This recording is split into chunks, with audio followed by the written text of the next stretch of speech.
Bonsoir à toutes et à tous. Donc chronique spéciale, je dirais même chronique hors série.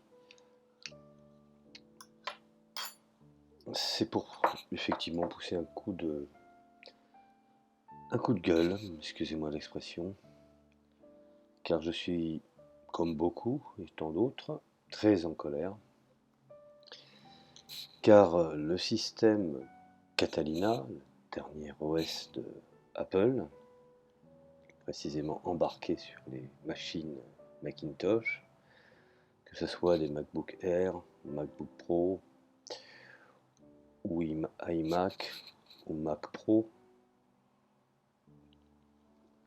ce système est catastrophique. Alors, pourquoi macOS Catalina casse-t-il tant, je dirais, d'applications et finalement, que pourrons-nous faire? Je ne vous cache pas que je l'ai installé, avec les mises à jour qui vont avec. Souvent, le nouveau système d'exploitation sur les Mac rythme également avec les systèmes d'exploitation sur les iPhones, hein. Donc Catalina, considéré que c'est l'équivalent de l'iOS 13. Et là, c'est vraiment une catastrophe. J'ai été obligé de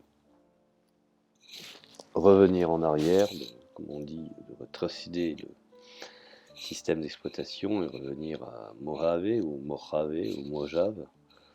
que je trouve quand même plus dans les cordes, dans l'esprit, je dirais, de Steve Jobs. Et je considère que Catalina est très proche des défauts de Microsoft. Alors même si effectivement cela amorce une nouvelle ère pour les logiciels Apple, et selon moi cela signifie être préparé à ce qui pourrait mal tourner. Alors premièrement, tous les logiciels en 32 bits ne fonctionnent plus. Ça, il faut le savoir. Or, nombre de logiciels que nous pouvons avoir sur notre OS sont, ma foi, manifestement en 32. Donc, faisons fi à beaucoup de logiciels qu'il faut soit réinstaller en 64 bits, ou soit tout bonnement s'en passer et de ne plus les utiliser. Alors, ce qui a été mon cas, j'ai préféré finalement revenir en arrière et remettre l'ancien OS qui pour moi était largement plus intéressant et surtout plus viable. Alors bien entendu, ce qu'il faut savoir, c'est que la dernière mise à jour d'Apple, donc macOS Catalina, qui a été publiée au cours, qui est arrivé après la keynote au mois d'octobre en France, cela a entraîné bien entendu une série de complications, je dirais, mineures et surtout majeures. Bon, je viens expliquer quelques problèmes. Je ne parle pas de VLC qui bug, bien entendu, et qui, pour ma part, est un logiciel essentiel en matière de lecture vidéo, hein. C'est vraiment un couteau suisse. J'ai l'impression que Apple s'oriente, comme Microsoft, vers des systèmes extrêmement verrouillés et qui ne permettent plus d'utiliser des logiciels émanant de l'open source. Alors, est-ce que c'est la rivalité avec Android? Je l'ignore. Mais ce qu'on peut constater, c'est que cette mise à jour, la première pour Apple, a abandonné, je dirais, le support des applications 32 bits, comme je venais de l'expliquer. Et ce qui cause, bien entendu, toutes sortes de maux de tête, je dirais, aux utilisateurs d'applications plus petites, voire même des plugins, et d'autres logiciels qui risquent de ne pas être remis à jour depuis un certain temps ou d'avoir été créés par une entreprise qui n'existe plus. Pour l'information, j'ai été obligé de retirer sur mon MacBook Pro 15 applications, donc 15 logiciels, ce qui est énorme. Cela m'a contraint effectivement à abandonner Catalina et revenir à Mojave. Alors, bien entendu, Catalina soulève également de nombreux problèmes, hein, je dirais, tels que des problèmes d'incompatibilité des logiciels Adobe et des obstacles imprévus liés à la suppression d'iTunes. Alors, pour celui qui, bien entendu, utilise toutes les suites, je dirais, d'Adobe, aussi bien en PDF, en Photoshop, que ce soit After Effects ou d'autres logiciels qui sont d'ordre professionnel, sur la retouche à la fois d'images et de vidéos, cela pose énormément de problèmes. Alors je ne sais pas pour quelles raisons ils se sont orientés, je dirais, dans cette voie, puisque on sait que Photoshop est un logiciel phare, voire même l'accessoire principal dans beaucoup d'entreprises ou de communication faisant de la photo. Donc cela, je dirais, m'amène à une série de questions importantes pour ceux qui, bien entendu, sont des habitués, voire même des utilisateurs de Mac depuis longtemps, et susceptibles, bien entendu, de voir leur flux de travail perturbé par Catalina. Alors, quelle mouche a piqué Apple? Alors, je sais pertinemment que depuis que Tim Cook est présent et que Steve Jobs n'est plus de ce monde, il est bien évident que nous sommes dans une phase où Apple a décidé de s'adresser au public jean-jacquien, excusez-moi l'expression, en faisant fi de l'esprit de Apple dès le début, qui s'orientait en direction des professionnels et qui avait cette notion, je dirais, un peu familiale. Bien entendu, l'engouement de l'iPhone, devenu un bijou, plus que répondant à des besoins technologiques, et pour revenir à cette mise à jour de Catalina, et je l'ai constaté, hein, cela a tourné vraiment au désastre dès que la mise à jour a été mise en place.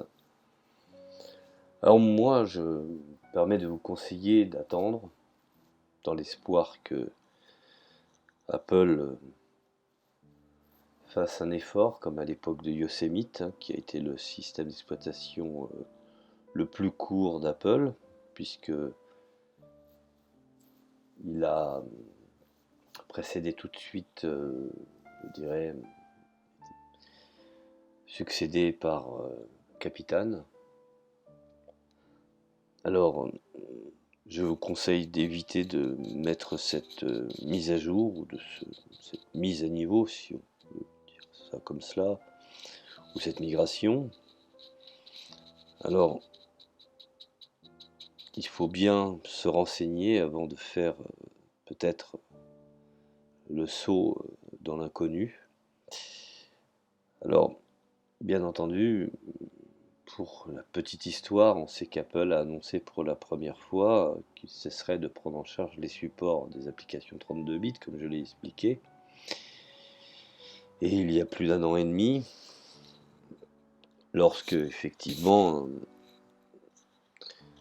ils ont commencé à envoyer des alertes aux utilisateurs de macOS High Sierra, faisant suite à Sierra, et que les logiciels 32 bits n'étaient pas pris en charge dans l'avenir assez court, et les applications fonctionnaient toujours, mais avec l'inauguration officielle de Catalina en juin par la WWDC, Apple a officialisé le désistement éventuel avant le lancement de Catalina, et les applications 32 bits ne fonctionnent plus. J'ai l'impression que des fois ils font les choses un petit peu à l'envers. Au début sortaient des systèmes, rappelez-vous, à l'époque de Microsoft, sortait des systèmes d'exploitation en 64 bits à l'époque de Windows XP. Linux avait fait la même erreur avec Mandriva, où très peu de logiciels tournaient en 64 bits, voire pas de logiciel à l'époque. Et il y avait d'énormes problèmes avec le Flash Player qui permettait de pouvoir lire effectivement les animations et la vidéo. Puisque à cette époque-là, il y a à peu près une quinzaine d'années, il n'y avait pas de Flash Player en, en 64 bits, et je ne parle pas des alternatives open source comme Knash par exemple, qui n'existaient pas et dont le driver n'était pas écrit. Alors, bien entendu, pour revenir à Catalina, cela aboutit à certains problèmes bien compréhensibles. Par exemple, les anciennes versions de produits Adobe tels que Photoshop utilisent des composants, je dirais, de licences et de programmes d'installation en 32 bits. Ce qui, inexorablement, signifie qu'il ne fonctionnerait pas après je dirais, la mise à niveau. Même le programme, je dirais, de désinstallation d'Adobe ne fonctionnera pas après la mise à niveau de Catalina, car il s'agit, et ça il faut le savoir, également d'un composant 32 bits. Bon. Alors Adobe, bien entendu, s'est manifesté, n'est pas resté en reste,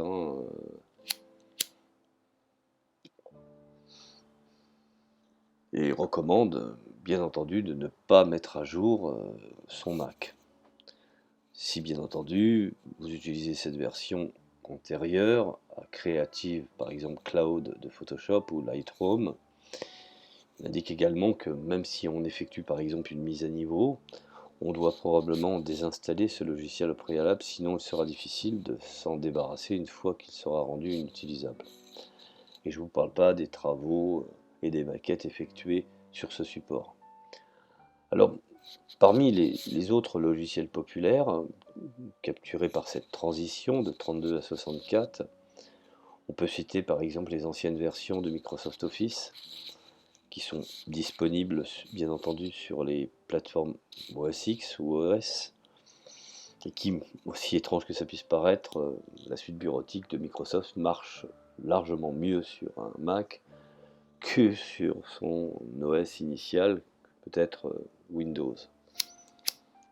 Enfin, toujours est-il, ce qu'il faut savoir, c'est que dans la mesure du possible, encore une fois, je me permets d'insister, pour ceux qui voudraient faire le grand saut, je les déconseille, après les avoir prévenus sur bon nombre de problèmes qu'ils peuvent rencontrer. Alors, bien entendu, même si certains logiciels demandent une mise à niveau, cette mise à niveau ne pourra être faite car ils ne répondent pas à des standards de 64 bits. Alors, bien entendu, on peut considérer, je prends par exemple un des spécialistes du nom de Steve Moser, qui a un blogueur qui a effectivement compilé une liste de 235 applications non comptabilisées pendant Catalina, et cela inclut bien entendu certaines versions de Transmit, de QuickBook, de VMware, Fusion et Parallel Desktop, pour ceux qui utilisent la virtualisation, ce qui est mon cas. Et j'ai constaté effectivement, grande dame de désespoir, que ces versions avec le système d'exploitation virtualisé, construit et installé, finalement ne fonctionnaient plus. Alors je dirais que même les problèmes vont au-delà de la perte de prise en charge des applications 32 bits, en raison des problèmes, encore une fois, comme je viens de citer tout à l'heure, d'incompatibilité. Alors même si les versions les plus récentes de Photoshop installées et gérées à l'aide de Creative Cloud par exemple, qui ont des problèmes des noms de fichiers, des problèmes de vérification des plugins, des problèmes de rendu vidéo, puisque même on peut le constater sur la lecture de certains MKV ou même la lecture de MP4, pour ce qui est, je dirais, des standards utilisés en matière de lecture vidéo. Même VLC, qui est quand même un sacré char d'assaut pour la lecture, un véritable couteau suisse, a tendance à bugger, ou avoir ce qu'on appelle des rotations d'images. Alors, bien entendu, on peut constater que Catalina marque également, et ça il faut le citer, la fin officielle d'iTunes en tant qu'application autonome. Et ça, je l'ai pu le constater avec l'iPhone 11, le 11 et le 11 Pro et le 11 Pro Max. Il y a un problème de lecture de la part de musique qui a remplacé iTunes et de reconnaissance, je dirais, de l'iOS. Alors, ce n'est pas nouveau. Souvent, les gens sont assez étonnés quand on leur dit ah, tu as un iPhone et tu n'as pas le Bluetooth. Non, le Bluetooth entre un iPhone et un Mac ne fonctionne pas. Il faut passer par des applications alternatives telles que TuneGo ou d'autres applications. Pour ceux qui ne veulent pas utiliser iTunes, parce que souvent la bibliothèque est une bibliothèque assez jalouse et ne permet pas l'installation d'autres, je dirais, d'autres iPhones, car une fois que la bibliothèque est faite sur un iPhone, elle ne peut pas être présente pour un second iPhone, il faut effacer et réintroduire. Et bien là, ma foi, c'est encore pire que tout. Il y a un bug également au niveau de la reconnaissance de l'iPhone sur Music, le logiciel remplaçant effectivement iTunes. Et j'ai pu le constater. Et puisque finalement iTunes, en tant qu'application autonome, les applications tierces qui utilisaient iTunes en tant que référentiel, par exemple pour les fichiers musicaux, et surtout pour les fonctionnalités offertes pour la liaison avec d'autres logiciels, qui rencontrent crescendo, par voie de conséquence ou par effet de ricochet, également des problèmes. Alors cela, bien entendu, a principalement affecté les applications telles que, je dirais, Digi, telles que Recordbox ou Tractor, qui offrent la possibilité de synchroniser des fichiers en XML générés à partir d'iTunes, ce qui rompt le lien finalement entre le logiciel et les bibliothèques de musique des DJ, quand on sait que les Mac sont très utilisés en matière de leur qualité de son et leur stabilité dans le monde de la musique et le monde journalistique. Alors bien entendu, une fonctionnalité, je dirais, cruciale pour les performances en direct et pour ceux qui dépendent de ce logiciel, n'ayons pas peur de le dire, Apple leur dit également de ne pas passer à Catalina, ce qui est quand même assez énorme. C'est Apple lui-même qui recommande de ne pas passer à sa dernière version. Que Adobe le fasse, je le comprends, absolument. Mais que ce soit l'officine qui,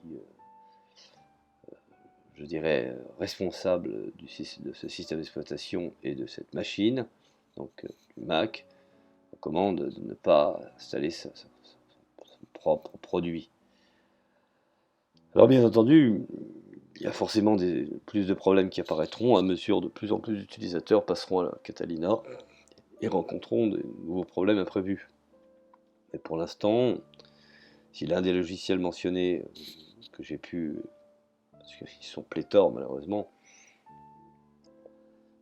est essentiel par exemple à son travail, ça peut être son outil de travail, voire ce que j'appelle son accessoire principal,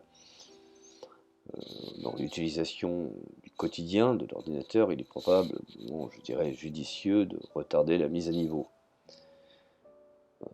Moi, j'ai migré bêtement et ça a eu des conséquences terribles. Bon, j'ai dû faire un backup de pas mal de données pour pouvoir ensuite effacer la partition et réinstaller le système précédent.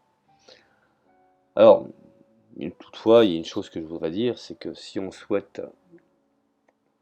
le faire à l'avance, avant de télécharger Catalina et de passer aux étapes finales du processus d'installation, on peut utiliser la recherche de Spotlight sur son Mac pour ouvrir l'outil d'information système. Et donc à partir de là, on fait défiler, je dirais, jusqu'à logiciel et cliquer sur des logiciels qu'on pourrait dire logiciels hérités. En haut de la fenêtre, on trouve tous les logiciels qui deviendront bien entendu inutilisables une fois que Catalina aura été installée sur sa machine de travail. Il ne s'agit pas d'une application, mais d'un ancien logiciel d'enregistrement d'appel Skype, mais par exemple sur un ordinateur personnel, un Mac mini, un vieux de plusieurs années, on a effectivement de tonnes, je dirais, de logiciels hérités. Alors,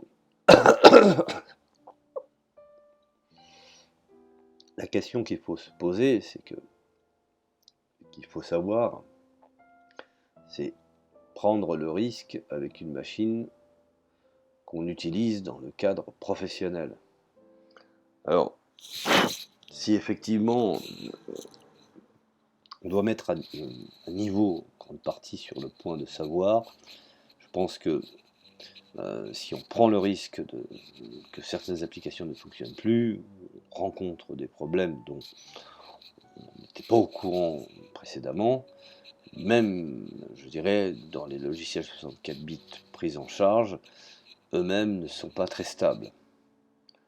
Alors, si, par exemple, comme moi, vous n'utilisez pas d'application hautement spécialisée, quand je dis spécialisée, bien entendu, c'est pour ceux qui sont photographes et qui peuvent utiliser Photoshop d'une façon, je dirais, centrale, finalement, au fond, ça ne pose pas trop de problèmes, bien que je mettrais un bémol avec la lecture de VLC, que je trouve quand même inouïe. Bref, j'ai constaté des lenteurs, pourtant j'ai un MacBook Pro en 16 Go, en i7, touch bar et disque dur SSD. Je constate effectivement qu'il y a quand même une baisse de régime en matière de vitesse. Alors, maintenant, je vous conseille d'attendre, et il y a de nombreuses raisons de ne pas passer à Catalina. Et même Apple affirme que le système d'exploitation fonctionnera sur des ordinateurs à partir de, je dirais, de 2021, et cela signifie effectivement que cela pose énormément de problèmes et d'interrogations, car cette information n'est pas officielle. Maintenant, je suis vraiment en colère contre Apple parce que ils ont vécu sur une réputation qui était la leur, une réputation qui était à la hauteur. Les Mac étaient véritablement des vrais produits professionnels. Je me pose la question désormais si effectivement il n'est pas mieux, ne serait-ce que déjà par rapport qualité-prix, de prendre les derniers Huawei, la qualité qu'on leur connaît, et d'installer Linux, comme Linux Mint par exemple, avec une distribution maintenue par la communauté. Il ne serait pas plus, je dirais, judicieux de s'orienter plus vers Linux. Et ça n'engage que moi. Maintenant, effectivement, beaucoup de logiciels propriétaires sont standardisés et communiquent les uns avec les autres. Enfin bref, je vais m'arrêter là, je ne vais pas continuer, mais simplement pour vous dire que si j'ai un conseil à vous donner, attendez et n'installez pas Catalina, car c'est un véritable système que je pourrais qualifier de bêta ou d'alpha, et non pas un système LTS donc abouti. Alors attendons, est-ce que des mises à jour permettront effectivement une réadaptation, mais je suis un petit peu déçu, car c'est les problèmes qu'on rencontre généralement sur Microsoft, enfin du moins sur Windows. Voilà, je vous remercie de m'avoir écouté pour cette petite chronique qui, à mon sens, a son importance. Et je vous invite à rester assez vigilant, avec ce système d'exploitation qui, à mon sens, n'est pas abouti.